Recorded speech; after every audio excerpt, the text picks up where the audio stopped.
Avez-vous déjà essayé de caresser un chat, mais à chaque fois que vous vous en approchez, il s'enfuit et vous observe à distance?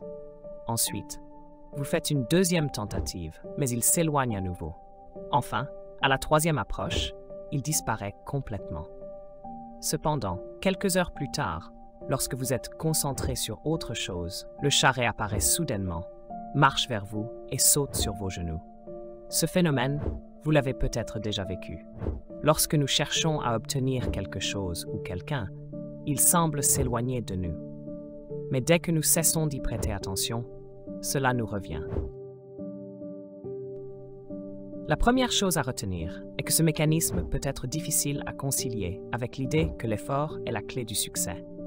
Certes, il est indéniable que la réalisation de nos objectifs exige du travail, mais il existe également une autre facette de cette vérité. La loi de l'effort inversé nous montre que dans de nombreuses situations, l'effort excessif nous éloigne du résultat souhaité. Plus nous essayons, plus les choses empirent, alors que moins nous essayons, mieux cela se passe. Ainsi, atteindre un objectif ne se limite pas à fournir un travail acharné. Il faut aussi savoir s'abstenir d'agir. Et pour cela, il est nécessaire d'avoir une certaine intelligence et maîtrise de soi pour discerner quand il faut agir et quand il est préférable de lâcher prise. Dans une vidéo précédente, nous avons exploré cette loi de l'effort inversé, également appelée la loi à rebours, sous l'angle de la recherche du bonheur.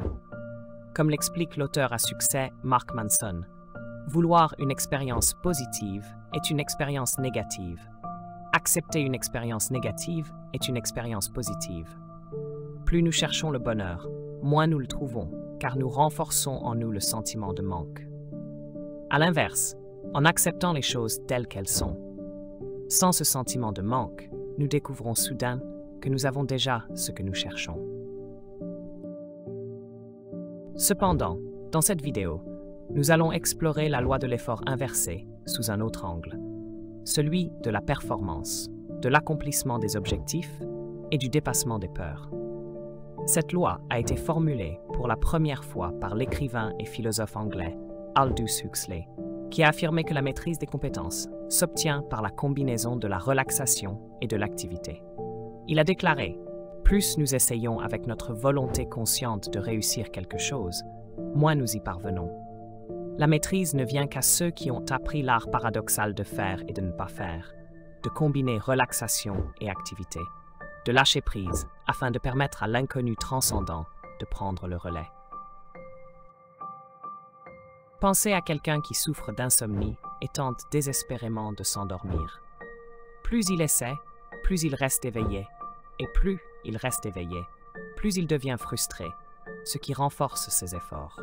Pourtant, dès qu'il abandonne l'idée de dormir, il finit par sombrer dans le sommeil sans effort. Le sommeil est l'une des nombreuses choses que nous ne pouvons pas forcer.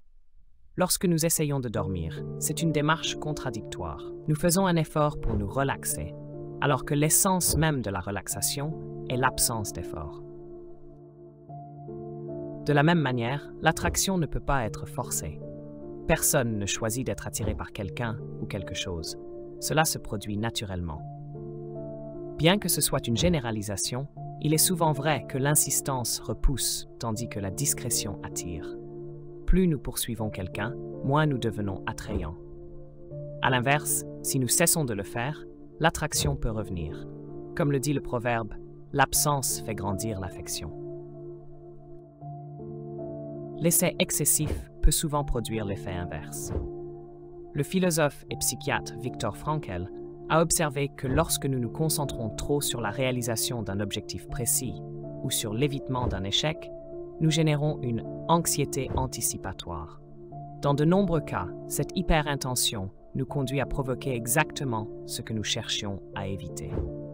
Un exemple dans son livre « Man's Search for Meaning » est celui d'un bègue qui tente désespérément de ne pas bégayer. Mais plus il essaie, plus sa parole se décompose sous la pression de ne pas commettre d'erreur. Viktor Frankl propose une méthode pratique pour surmonter cette hyper-intention, appelée « intention paradoxale ». En souhaitant précisément ce que nous tentons d'éviter, nous allégeons la pression du résultat, réduisant ainsi l'anxiété qui l'accompagne. Par exemple, si nous souhaitons rester éveillés, nous sommes plus susceptibles de nous endormir que si nous essayons avec acharnement de dormir. Conduire une voiture peut être une expérience frustrante pour un débutant. Ce processus, qui semble compliqué et presque impossible au départ, devient un jour automatique après des heures de pratique. Notre esprit conscient, bien qu'essentiel pour apprendre, peut aussi devenir un obstacle à ce que les taoïstes appellent le Wu Wei, ou l'état de flux. Dans cet état, nos actions deviennent fluides et sans effort, comme si elles se réalisaient d'elles-mêmes. L'athlète Bill Russell a décrit cet état comme celui où il joue au ralenti, presque capable de prédire ce qui allait se passer ensuite. Dès que nous devenons conscients que nous sommes dans cet état de flux et que nous commençons à l'analyser ou à essayer de le contrôler, nous le perdons. C'est pourquoi tant de nos actions semblent émerger de quelque chose de plus profond que notre esprit conscient. Carl Jung a comparé l'esprit conscient à la partie émergée d'un iceberg, alors que l'inconscient constitue la majeure partie invisible sous l'eau. Aldous Huxley a expliqué que pour permettre à notre soi plus large de se manifester, il est nécessaire de détendre le soi conscient. Il a dit « Plus nous essayons, moins nous réussissons ». Et c'est là que nous devons trouver un équilibre subtil entre l'action et l'inaction, entre l'effort conscient et le lâcher-prise. L'effort conscient est nécessaire pour développer nos compétences, mais l'absence d'effort est tout aussi cruciale pour laisser ces compétences s'exprimer naturellement. Comme Aldous Huxley l'a si bien exprimé, il faut savoir combiner relaxation et activité. Merci d'avoir regardé cette vidéo. Si vous avez apprécié ce contenu, n'oubliez pas de liker, de partager et surtout de vous abonner à la chaîne pour ne manquer aucune de nos prochaines vidéos. À très bientôt pour une nouvelle exploration ensemble.